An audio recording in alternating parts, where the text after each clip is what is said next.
Hello साथियों, हम लोग इस वीडियो में देखेंगे लूसेंट जीके का निचोड़ जो सुपर 60 रहेगा, जो किसी भी एग्ज़ाम के लिए महत्वपूर्ण होगा। चाहे आप एनटीपीसी की तैयारी कर रहे हैं या ग्रुप डी का या एसएससी का या सीजीएल का या बिहार एसआई का या बिहार कांस्टेबल का, ये सभी एग्ज़ाम में पूछे जाएंगे। तो चलिए प्रश्न की ओर बढ़ते हैं। पहला प्रश्न है, वेद के शरणकर्ता कौन है? तो वेद के शरणकर्ता महर्षि वेद व्यास हैं। अगला प्रश्न है, वेद कितने प्रकार के होते हैं? तो 4, ऋग्वेद, सामवेद, यजुर्वेद और अथर्ववेद। अगला प्रश्न है, ऋग्वेद में कितने मंडल हैं? तो 10। ऋग्वेद में 10 मंडल हैं, 1028 सूक्त हैं। अगला प्रश्न है, विश्वामित्र द्वारा ऋग्वेद के किस मंडल में सूर्य देवता सावित्री को समर्पित प्रसिद्ध गायत्री मंत्र है? तो तीसरे मंडल में सूर्य देवता सावित्री को समर्पित प्रसिद्ध गायत्री मंत्र है। अगला प्रश्न है, ऋग्वेद के 9वें मंडल में किस देवता का उल्लेख है? तो ऋग्वेद के 9वें मंडल में सोम देवता का उल्लेख है। ऋग्वेद के 8वें मंडल की हस्तलिखित ऋचा को क्या कहा जाता है? तो खील कहा जाता है।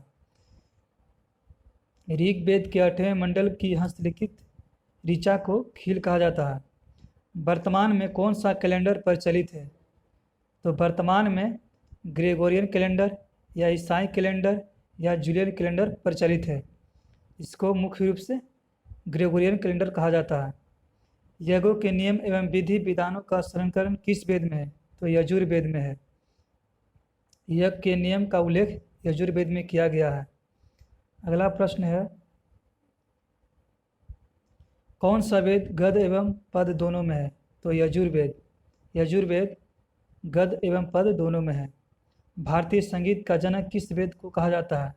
तो भारतीय संगीत का जनक सामवेद को कहा जाता है। अगला प्रश्न है, रोग निवारण तंत्र मंत्र जादू टोना का उल्लेख किस वेद में है? तो अथर्ववेद में है।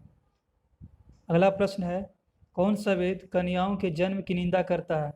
तो अथर्ववेद में कन्याओं के जन्म की निंदा का उल्लेख मिलता है अथर्ववेद में।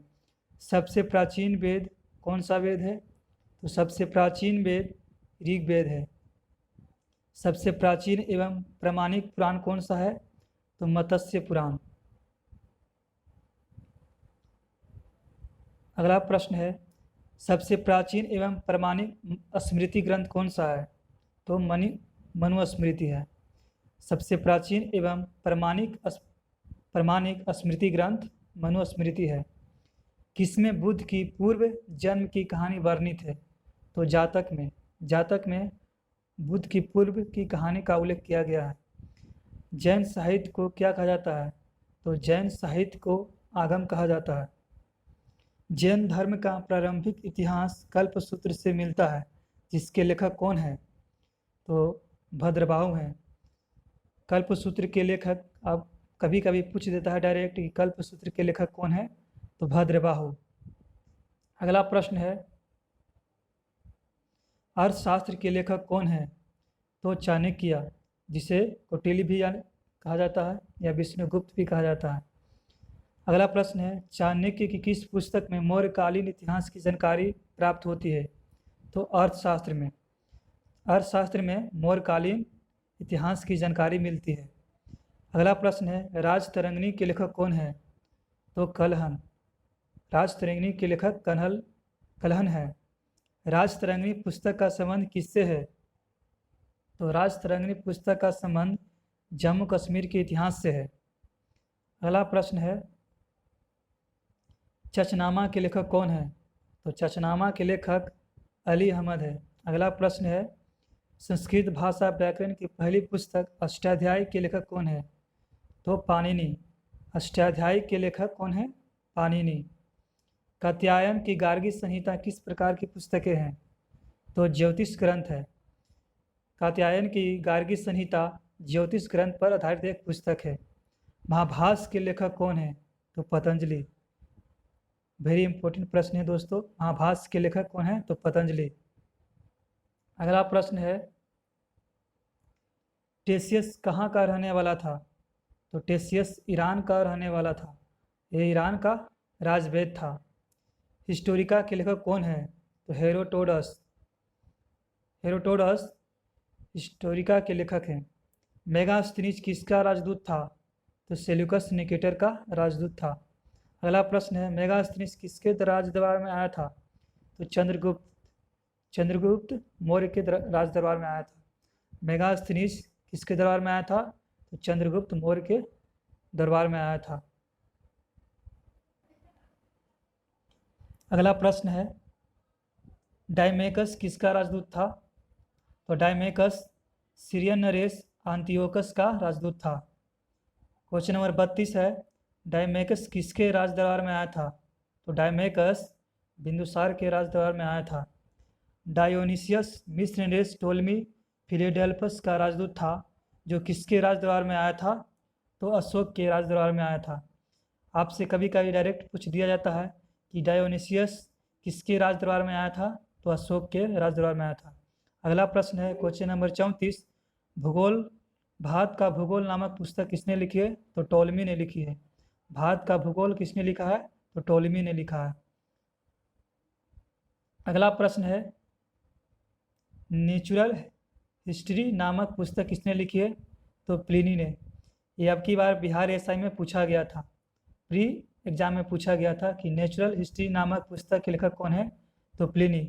अगला प्रश्न है question number 36, Periplus of the Erythraean Sea के लेखक कौन है? तो लेखक के बारे में जानकारी नहीं है। Periplus of the Erythraean Sea के लेखक के बारे में जानकारी नहीं है। अगला प्रश्न है, कौन चीनी यात्री चंद्रगुप्त द्वितीय के राजदरबार में आया था? तो फाहयान। वेरी वेरी इंपॉर्टेंट प्रश्न है दोस्तों। चंद्रगुप्त द्वितीय के राजदरबार में फाहयान आया था। अगला प्रश्न है, हर्षवर्धन के शासनकाल में कौन चीनी यात्री आया था? तो हेनसांग। हर्ष से आपको याद रखना होगा इसे, हर्ष से हेनसांग होता है और हर्ष से हर्षवर्धन होता है। आप इसको सिंपली याद कर सकते हैं कि हर्षवर्धन के शासनकाल में हेनसांग आया था। अगला प्रश्न है, हेनसांग ने कौन सी पुस्तक लिखी है? तो हेनसांग ने सियूकी लिखी है। अगला प्रश्न है, किताबुल हिंद या तहकीक हिंद के लेखक कौन है? तो अलबरूनी। अलबरूनी किताबुल हिंद या तहकीक हिंद के लेखक हैं। अगला प्रश्न है, यात्रा वृत्तांत रिहिला के लेखक कौन है? तो रिहिला के लेखक इब्न बतूता हैं। अगला प्रश्न है, कंगियूर तथा तंगियूर नामक ग्रंथ की रचना किसने की थी? तो तारानाथ ने। तारानाथ ने कंगियूर एवं तंगियूर नामक पुस्तक की लेखक की रचना की थी।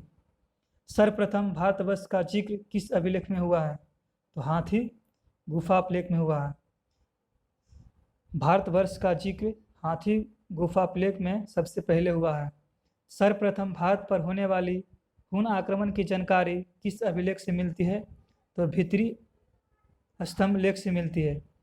सर्वप्रथम भारत पर होने वाली हुन आक्रमण की जानकारी भित्री स्तंभ लेख से मिलती है। अगला प्रश्न है, सती प्रथा का पहला लिखित साक्ष्य किस अभिलेख से मिलता है?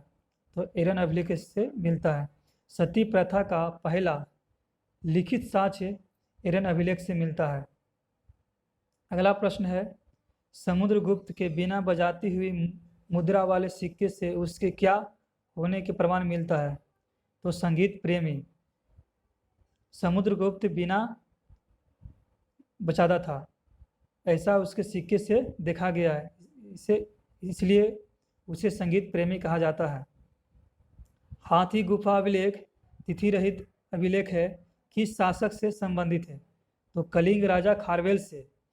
खारवेल से हाथी गुफा अभिलेख संबंधित है।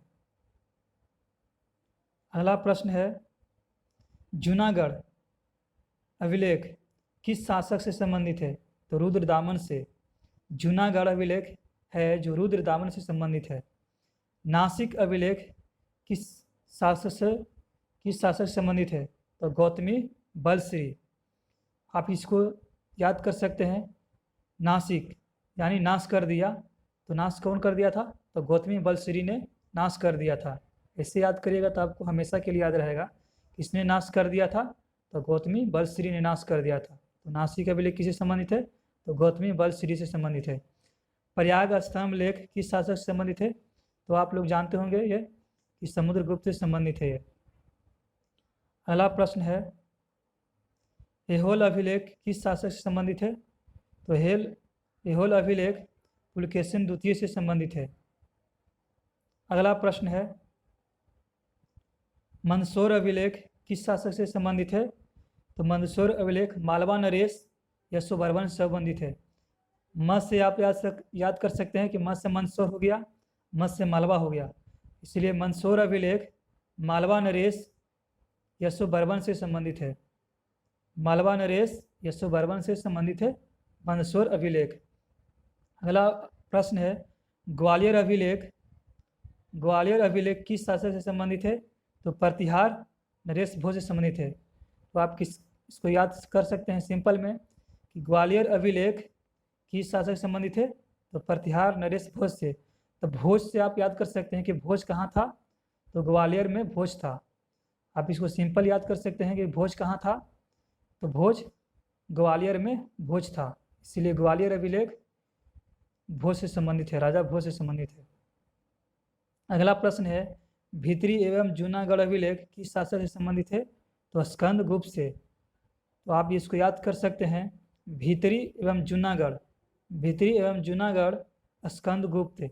भीतर में कौन रहता था? आपको ऐसे याद रख सकते हैं। तो भीतर में कौन रहता था? तो स्कंद गुप्त। अगला प्रश्न है, देवपाड़ा अभिलेख किस शासक से संबंधित है? तो देवपाड़ा अभिलेख बंगाल शासक विजयसेन से संबंधित है। अभिलेखों का अध्ययन क्या कहलाता है? एपिग्राफी कहलाता है। अभिलेखों का अध्ययन क्या कहलाता है? तो एपिग्राफी कहलाता है। आग का आविष्कार किस काल में हुआ? पूरा पाषाण काल में हुआ। आग को पूरा लगा दिए थे, इसीलिए अभी ध्यान रख सकते हैं कि आग का आविष्कार किस काल में हुआ? पूरा पाषाण काल में हुआ। पहिए का आविष्कार किस काल में हुआ? तो नवपाषाण काल में हुआ।